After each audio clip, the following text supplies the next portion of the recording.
Hello everyone, welcome to our English with Mama channel.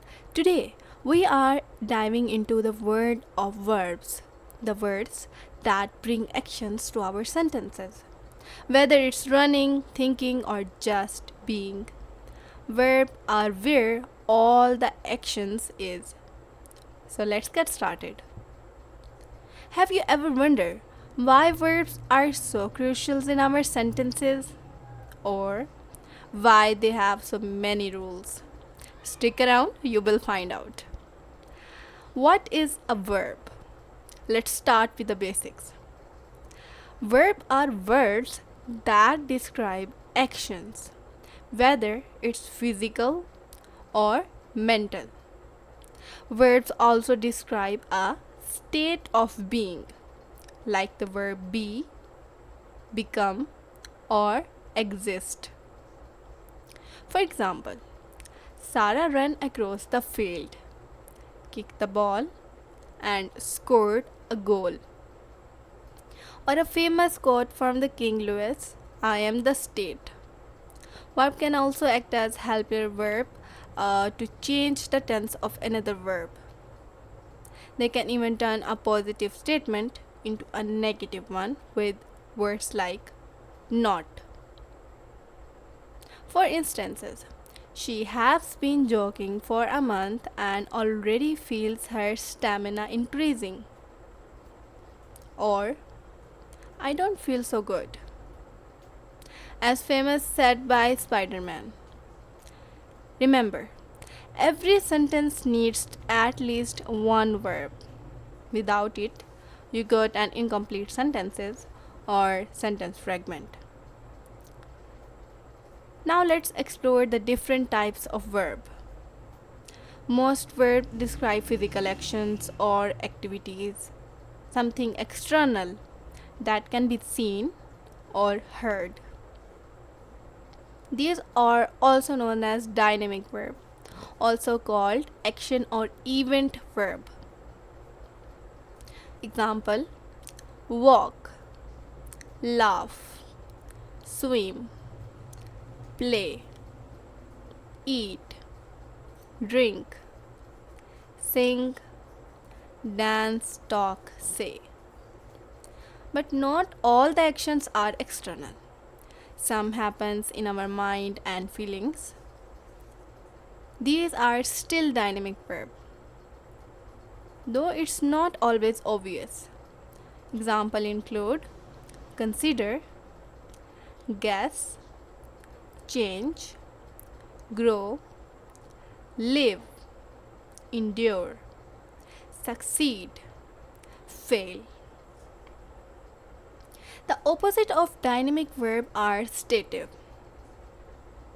These verbs are subjects, state, or feeling, include likes and dislikes.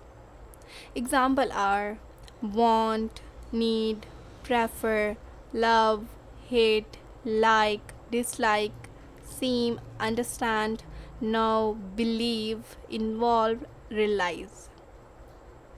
One key point about stative verb is that you can't use them in continuous tense. They stick to the present tense or occasionally the perfect. A lot of verbs have more than one meaning, so they can be used as dynamic or stative.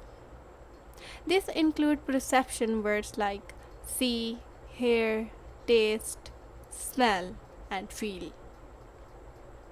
When these verbs are used as involuntary actions, such as passive or unintentional actions, they are stative. This applies when these verbs are used in general sense, a state of being that's always happening. For example, I can't see without my glasses. When those same verbs are used for voluntary actions, specific, deliberate, or temporary events, they are dynamic. This means that they can be used in continuous tense. For example, I haven't been seeing well since I lost my glasses. We were tasting cakes for the wedding all afternoon. Other words like think, have, and above all be follow the same voluntary or involuntary rules as perception verbs. Depending on how they are used, they can be either dynamic or stative. For example, I think toads are better than frogs. Stative. This expresses an opinion or feeling always there, involuntary. All morning I was thinking about how toads are better than frogs. This sentence is dynamic, expresses the temporary action of thinking, voluntary. I have a 10-year-old dog. Stative. Express as permanent ownership, involuntary. I am having a party for my dog 11th birthday. Dynamic. Used as a part of phrase or voluntary. He is nice to everyone. Stative. Express an ongoing state or personality trait, involuntary. He was just being nice to everyone to get a promotion. Let's summarize all the rules. Verbs are essential for describing actions and states. They can be dynamic or stative and sometimes both. Auxiliary verbs help us change tense, voice, and moods, while modal verbs add necessity and possibility. Phrasal verbs combine words to create new meanings, and knowing how to conjugate verb correctly is key to clear communication. If you enjoyed this video and found it helpful, give it a thumb up and don't forget to subscribe for more grammar tips and language lessons. See you next time. Thanks for watching. Make sure to hit the notification bell so you never miss an update. Then leave a comment and question below. We will love hearing from you. Until next time, happy learning.